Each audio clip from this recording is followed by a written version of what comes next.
Good morning students. आज मैं आपको ज्योग्राफी के अंदर ही से बताऊंगी आपको चक्रवात और प्रति चक्रवात के बारे में कि चक्रवात क्या क्या होते हैं, क्यों आते हैं। ठीक है, इनके बारे में आज मैं आपको बताऊंगी। तो देखते हैं जरा। पहले हवा। हवा क्या होती है? हवा होती है गैसों का मिश्रण। ठीक है, और जब यही हवा गति करती है, मतलब इधर उधर चलती है, तो हम इसको नाम दे देते हैं पवन का। ठीक है, हवा को हम पवन कब बोलते हैं? जब ये अपनी गति करती है, अपनी स्थिति को परिवर्तन करती है। ठीक है, तो उसे हम क्या नाम देते हैं? हवा का। हवा के बाद आता है अब हमारा, हवा गति क्यों करती है? हवा गति करती है किस वजह से करती है, मैं आपको बताती हूँ। वायु दाब की वजह से। ठीक है, दाब पे भाई हाई प्रेशर है या निम्न प्रेशर है, यानी उच्च दाब है या निम्न दाब है, जो वायु दाब होते हैं उसकी वजह से ये हवा जो है हमारी गति करती है। तो जब भी कभी हम हवा की गति को देखेंगे तो हमेशा जो उच्च दाब होता है, ठीक है, हवा उच्च दाब से निम्न दाब की ओर चलती है। ये देखिए, मैं यहाँ दिखा रही हूँ मैं आपको पिक्चर में। उच्च दाब से धीरे धीरे ये चलती हुई निम्न दाब की ओर पहुंचती। तो हवा जो है उच्च दाब से निम्न दाब की ओर चलती। समझ आ गया? हवा गति क्यों करती है? हवा गति करती है वायु दाब की वजह से। और वायु दाब के अकॉर्डिंग हम क्या देखेंगे कि उच्च दाब की ओर से, उच्च दाब से हवा निम्न दाब की ओर चलती है हमेशा। अब देखते हैं हम वायु दाब जो मैंने अभी बताया, उसको हम किससे मापते हैं? वायु दाब को हम मापते हैं बैरोमीटर की सहायता से। वायु दाब कैसा है, क्या स्थिति है, उसे हम कैसे नापेंगे, कैसे पता चलता है हमें? तो उसे हम बैरोमीटर की सहायता से नापते हैं। ठीक है, ऐसे बैरोमीटर बना होता है, इसमें एक पारा होता है। तो बैरोमीटर में पारे का अचानक गिरना तूफान आने का संकेत है। जब इसका पारा एकदम नीचे गिर जाता है तो हम पता चल जाता है कि तूफान आने वाला है, संकेत दे देता है कि अभी कोई तूफान आएगा।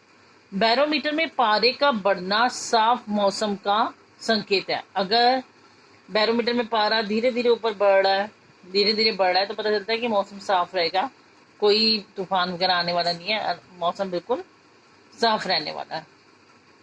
जिसे साफ मौसम को हम प्रति चक्रवात भी कहते हैं। बैरोमीटर में पारे का अचानक गिरना और फिर धीरे से बढ़ना बारिश का संकेत देता है। कि पहले तो पारा एकदम नीचे गिर गया और फिर धीरे धीरे बढ़ना शुरू हो गया, तो वो क्या संकेत दे रहा है? कि बारिश होगी।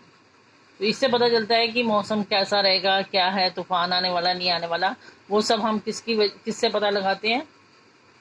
बैरोमीटर की सहायता से। जब भी वायु गर्म होती है, अब देखो सूर्य के प्रकाश से क्या होगा? वायु गर्म हो जाएगी, और जब गर्म होती है तो वायु हल्की हो जाती है, और वही वायु जो है, वही हवा जो है, जब हल्की हो जाएगी तो ऊपर की ओर उठती है और फैलती है।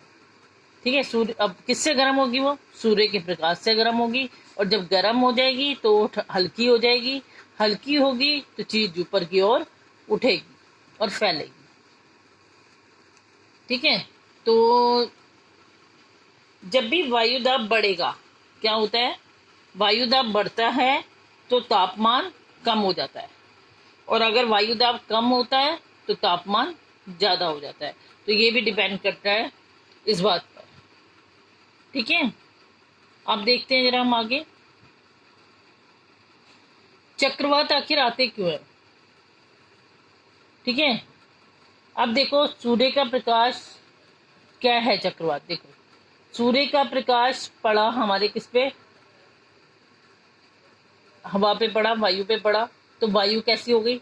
हल्की, निम्न दाब हो गया। यानी अगर हल्की हो गई तो क्या होगी? वो ऊपर हो जाएगी, तो यहाँ क्या हो जाएगा? निम्न दाब वाली जगह बन जाएगी सेंटर में।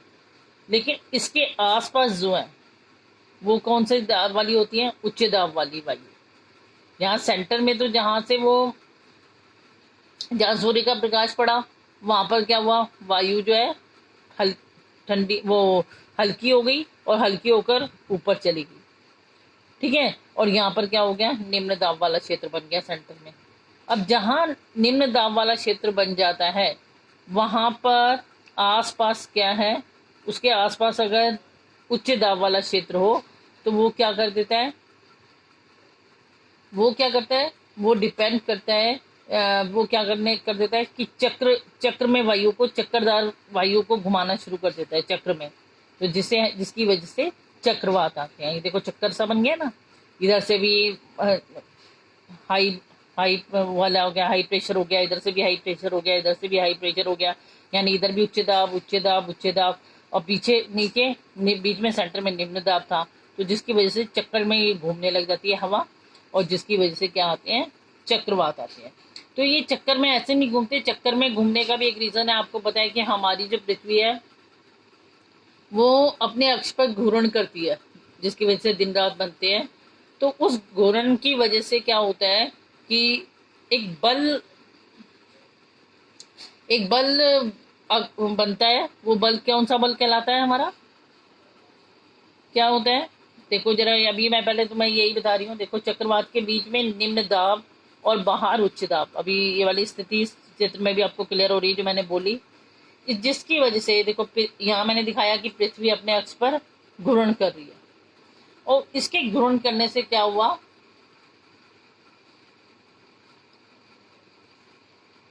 कॉरियोलिस बल जब अपने अक्ष पर ये घूर्ण करती है तो उस घूर्ण की वजह से कॉरियोलिस बल प्रभाव आता है, जिसकी वजह से क्या होता है कि जो हमारा उच्च दाब वाली हवाएं हैं वो निम्न दाब वाले क्षेत्र की ओर प्रभावित होनी शुरू हो जाती है, उस साइड जानी शुरू हो जाती है। तो उन्होंने कहा पृथ्वी के घूर्ण के कारण वायु की दिशा में विक्षेप उत्पन्न हो जाता है, मतलब एक तरह की गति, एक तरह का बल उत्पन्न हो जाता है। सबसे पहले इस विक्षेप का अध्ययन किसने किया था, किसने बताया, निकाला था कि कोई कॉरियोलिस बल भी होता है, वो निकाला था जी कॉरियोलिस ने। ठीक है, एक व्यक्ति था जी कॉरियोलिस, उसने पता किया था कि ऐसा बल भी होता है, इसीलिए उस बल का नाम क्या रख दिया गया, कॉरियोलिस बल कहा गया उस बल को, जो पृथ्वी के घूर्ण की वजह से उत्पन्न होता है।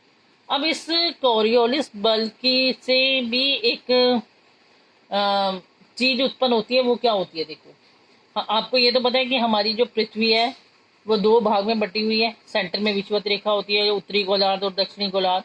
अक्षांश और दिशांतर जब पढ़ा होगा तब आपने देखा होगा इसको। तो ये उत्तरी गोलार्ध में गतिशील वस्तु अपने दाईं यानी राइट की ओर मुड़ जाती है। ये देखो, वो कहते हैं कि कोई भी गतिशील वस्तु होगी अगर उत्तरी गोलार्ध की ओर चल रही है, वो गति करने वाली कोई भी चीज, तो वो अपने अभी थोड़ी राइट की ओर खिसक जाएगी।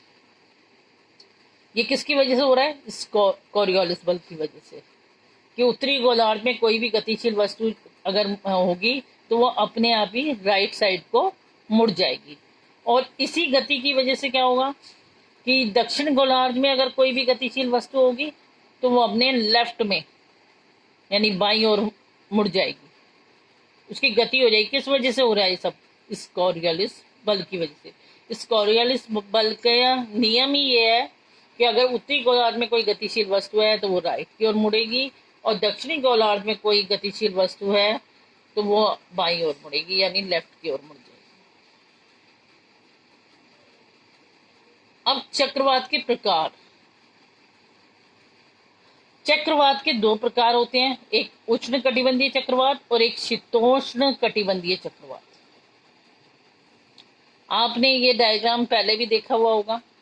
सेंटर में यही हमारी पृथ्वी, और पृथ्वी के सेंटर में आ गई भूमध्य रेखा।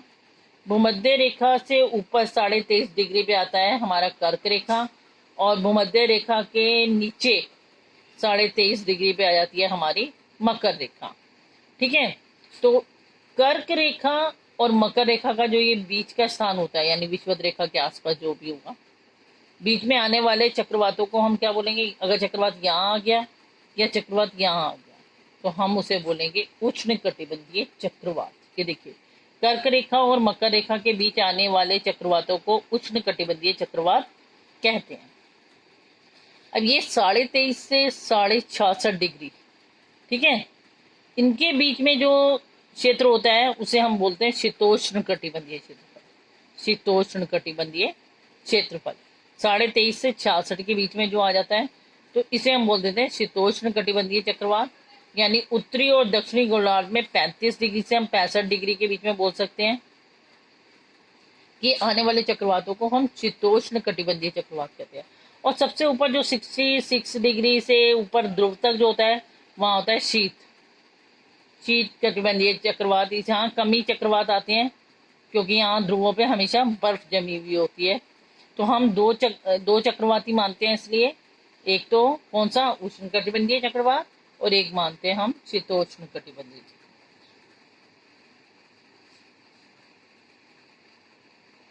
ठीक है। अब चक्रवात के दौरान उत्तरी और दक्षिणी गोलार्ध में हवा की दिशा, तो आपने देखा था उत्तरी गोलार्ध में कहाँ चला जाता था, वो राइट की ओर। अभी हमने कोरियोलिस बल के थ्रू यही चीज तो देखी थी।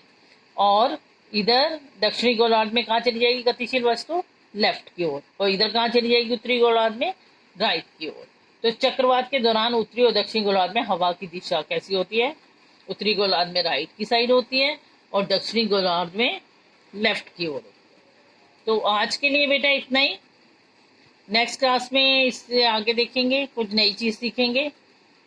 थैंक्स।